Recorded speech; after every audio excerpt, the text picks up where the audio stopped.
সকালে ঘুম থেকে উঠেই নাস্তা বানাতে চলে এসেছি। আজকে যেহেতু ছুটির দিন ছিল, মানে যেদিনের এই ভিডিওটা সেদিন ছুটির দিন ছিল। সেই ছুটির দিনে শুধু আলু ভাজি আর জাউ রান্না করব। কারণ ছুটির দিন দেখা যায় এই মানে আলু ভাজি আর জাউ এটাই বেশিরভাগ হয়, মানে এটাই খেতে বাচ্চারা বেশি পছন্দ করে। তাই এই আলু ভাজি আর জাউই রান্না করি, আর এটা দেখা যায় সবাই খুব মজা করেই খায়। আর আমি তো জাউটা আগেই রান্না করে ফেলেছি, এখন শুধু আলু ভাজিটা বসিয়ে দিয়েছি। এই যে একদম এইরকম লাল লাল করে নামিয়ে ফেলবো, এখনই হয়ে গেছে। ভাজিটা দিয়ে এখন নাস্তা বেড়ে দিব সবাইকে, যারা যারা খাবে আর কি। সবাই একরকম নাস্তা খাবে না, এক একজন এক একটা খাবে। নাস্তা সবাইকে বেড়ে দেওয়ার পরে আরেক চুলায় আমি চা বসিয়ে দিয়েছিলাম, কারণ নাস্তার পরপরই সবাই চা খাবে। চাও অনেক বড় পাতিলায় বসিয়েছি, আর এই যে দুধ চিনি একসাথে নিয়ে নিচ্ছিলাম, কারণ 10-12 কাপ চা হবে। আগে কয়েকজনকে দিয়ে দিব, পরে আবার যারা যারা খাবে নাস্তা শেষ করবে তাদেরকে দেওয়া হবে আর কি। এর জন্য আগে 3-4-5 কাপে ঢেলে নিলাম চা, তারপরে বাকি যারা খাবে তাদের জন্য আবার ঢেলে দিব। আর চায়ে মানে চিনি আর ঠিক আছে কিনা এটা দেখে নিলাম, এক একজন এক এক রকম খায়, সেজন্য একটু কম ছিল, আর একটু চিনি দিয়ে দিলাম। দিয়ে এই যে কাপে ঢেলে দিচ্ছি সবাইকে। এখন সবাই চা খাবে, চা খেয়ে বাস নাস্তার পর্ব শেষ হতেই আবার আমি দুপুরে রান্না বসিয়ে দেব। পেঁয়াজটা লাল করে নিচ্ছিলাম। এই যে আমি যেহেতু বিরিয়ানি রান্না করব আজকে, আর একটা সবজি রান্না করব, এর জন্য বেশি করে পেঁয়াজ লাল করে নিয়েছিলাম। আর এই যে এখানে গরুর মাংস দিয়ে আজকের বিরিয়ানিটা রান্না করব, গরুর মাংস দিয়ে বাজার থেকে তাজা গরুর মাংস আনা হয়েছে। এই মাংস দিয়েই আজকে বিরিয়ানিটা রান্না করব। তো মাংসটা দেখলাম কেটেই নিয়ে আসছে, একদম সাইজ করে নিয়ে আসছে, যেহেতু বলা হয়েছিল যে বিরিয়ানির জন্য মাংস আনো।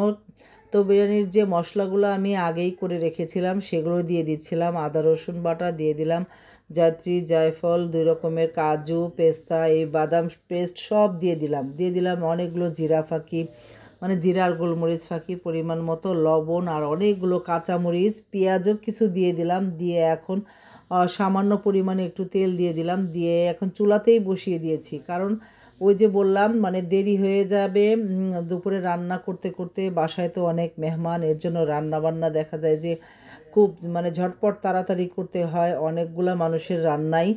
তো এই যে মাংসটা আমার একদম মানে যে পানি ছিল ওই পানিতেই, যেহেতু তাজা মাংস একদম অল্প সময়ে একদম সিদ্ধ হয়ে গেছে প্রায়। আর এদিক দিয়ে আমি দই দিয়েছিলাম না, দইটা আমার ডিপে ছিল বলে একদম বরফ হয়েছিল। তো যখনই এটা মানে পানি হয়েছে মানে নরম হয়েছে তখনই এটা দিয়ে দিলাম তরকারিতে, দিয়ে আরও ভালো করে ভুনে এই যে ফাইনাল লুকটা এরকম হয়েছে। যেটাতে আমি চাল করব তার আগে আলুটা লাল করে নিলাম। নতুন আলু একদম তাড়াতাড়ি সিদ্ধ হয়ে যাবে চালের সাথেই, এর জন্য অল্প একটু হলুদ আর লবণ দিয়ে তেলে সুন্দর করে ভেজে নিলাম। আর পাশের চুলা একটু সবজি বসিয়ে দিয়েছি, একদম ফুলকপি, মিষ্টি কুমড়া, মূলা, বেগুন, মানে আলু সব কিছু দিয়ে একটা সবজি রান্না করব, এর মানে বিরিয়ানির সাথে খাওয়ার জন্য সবজিটা আর কি। সবজিটা একবারেই সব কিছু দিয়ে বসিয়ে দিলাম। এই যে পেঁয়াজ কলিও দিয়েছিলাম বেশি করে, যাতে খেতে ভালো লাগে। আর এদিক দিয়ে আমার আলুটা কিন্তু লাল লালও হয়ে গেছে আর সিদ্ধও হয়ে গেছে। আর দিয়ে দিলাম এতে ধুয়ে রাখা চাল এইখানে আমার 2.5 কেজির মতো চাল আছে, চালগুলো দিয়ে দিলাম। দিয়ে এখন সুন্দর করে নেড়ে নিব, ভালো করে ভেজে নিব আর কি। আলু চাল একসাথে ভেজে নিলে আলুটা দেখা যাবে এই চালের পানিটা শোষণ করেও তাড়াতাড়ি মানে সিদ্ধ হয়ে যাবে আর কি। এর জন্য একসাথেই ভাজছিলাম। পাতিলটা কিন্তু আমার বেশ বড়, আর নাড়তে বেশ সুবিধাই হচ্ছিল। এটা ছড়ানো একটা পাতিল, আমার খুবই পছন্দের একটা পাতিল। যাক, পানিটা গরম পানি দিয়ে দিলাম, পানি দিয়ে একদম নেড়ে চেড়ে ঢাকনা দিয়ে ঢেকে 10 মিনিট পরে আর দেখব।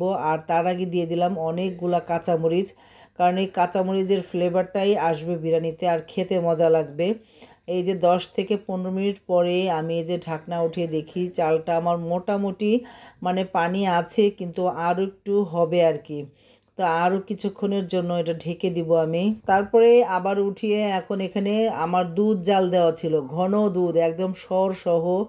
এই ঘন দুধটাই আমি এই বিরিয়ানিতে ব্যবহার করেছি। দিয়ে দিলাম ঘি অনেকগুলো, চতুর্দিকে ছাড়িয়ে দিলাম, মানে ছড়িয়ে দিলাম আর কি। দিয়ে আর অনেকগুলো পেঁয়াজ বেরেস্তা দিয়ে দিলাম উপর দিয়ে। এখন মাংসটা এর উপরে দিয়ে দিব, মাংসটা একদম চারিদিকে ছিটিয়ে দিব।